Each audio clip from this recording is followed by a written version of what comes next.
character, and we can pick sides, but this is us, this is us, this is. I live on the west side of America, where they spin lies into fairy dust, and we can pick sides, but this is us, this is us, this is. And don't believe the narcissism, when everyone projects and expects you to listen to them. Make no mistake, I live in a prison that I built myself, it is my religion. And they say that I am the sick boy, easy to say when you don't take the risk, boy. Welcome to the narcissism, we're united under our indifference.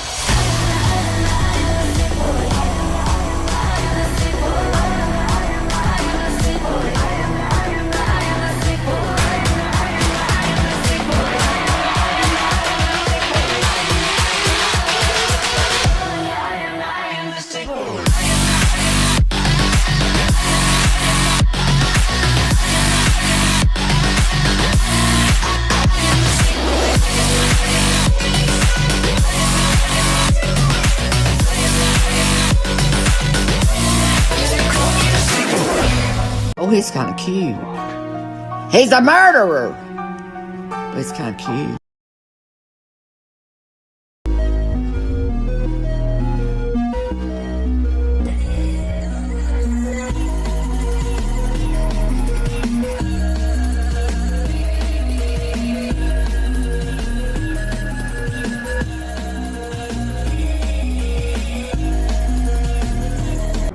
I spent 8 years trying to reach him, and then another 7 trying to keep him locked up, because I realized that what was living behind that boy's eyes was purely and simply evil.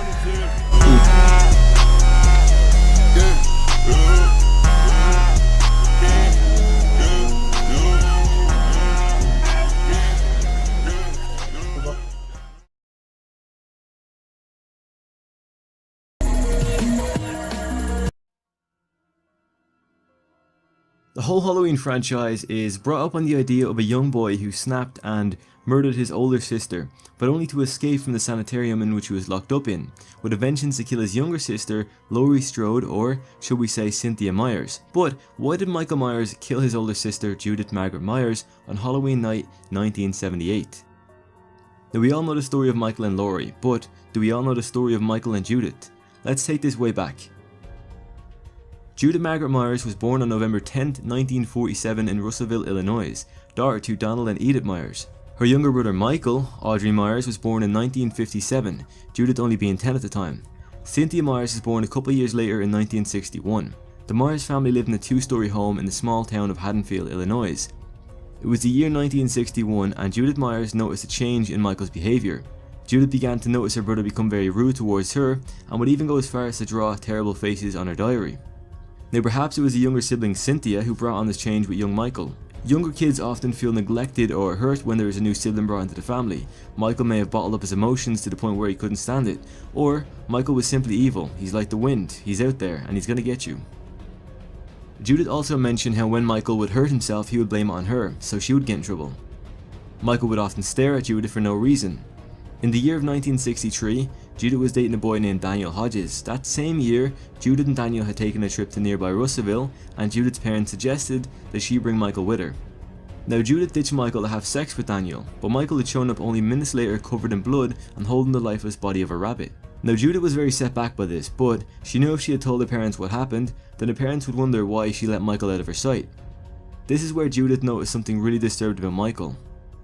The night it all happened. It was October 31st, 1963. Haddonfield, Illinois had no idea what was about to happen in the peaceful White House on 41 Lambkin Lane. Donald and Edith Myers had gone out for a special evening together, leaving Michael in the care of his older sister Judith, though Judith had more interesting plans entertaining her boyfriend Daniel. Michael Myers had gone trick-or-treating, as most kids did at that age. This gave Judith the chance to get ready before her boyfriend arrived. The doorbell rang and outside of the door stood 8 trick-or-treaters. Judith thought it might be funny to tease them and said, "What would you do if I gave you no candy?" Well, she got a response from one of the kids wearing a clown costume saying that they would kill her. Now, that costume was very familiar to Judith. She had remembered dressing her younger brother Michael in that same costume earlier that day. She told the clown that she knew it was Michael and that she would tell their parents what had happened. The clown responded by saying, "I'm not Michael Myers, I'm a clown." Now, at the same time, Judith's boyfriend Danny drove up and Judith gave some candy to the kids and let him in. At around 10 PM, Michael, still dressed in the clown costume, walked around his house and silently watched through the windows as Judith and Daniel started kissing. Both Judith and Daniel decided to move it to the bedroom. Michael, noticing the light in Judith's room go out, he sneaked in through the back door of the house, grabbed a large butcher knife from the drawer and began walking towards the stairs. Having finished their illicit activities, Judith and Daniel parted ways, Daniel promising to call her the next day. Will you call me tomorrow? Yeah, sure. Yeah. Upon his departure, Michael proceeded to walk up the stairs and headed for Judith's bedroom. He found Judith sitting in front of her vanity mirror. Judith stopped singing and called out Michael's name. It was then that Michael proceeded to stab Judith repeatedly in the chest, abdomen and torso. As Judith laid on the bedroom floor, Michael walked out of her bedroom, down the stairs, exiting the house and stood on the front lawn as his parents parked the car. Now it was this point when Donald pulled off the clown mask and said, "Michael?" Yo, who the f- Oh shit.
Dug the bullets out of that Iraqi family's skulls so they couldn't be traced back to us.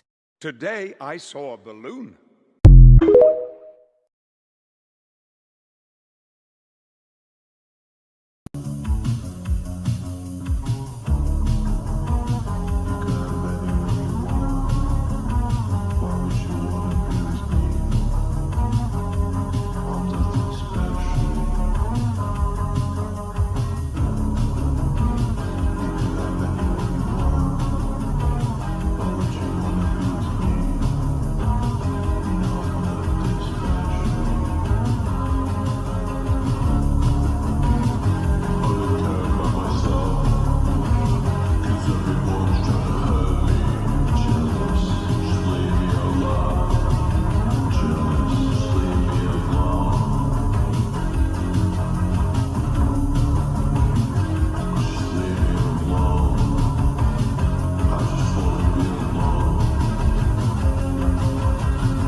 Where's Latrell?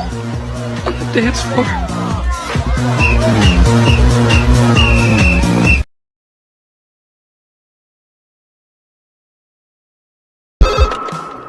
Hello? Hello, Yes? who is this? Who are you trying to reach? What number is this? What number are you trying to reach? I don't know. Well, I think you have the wrong number. Do I? It happens. Take it easy.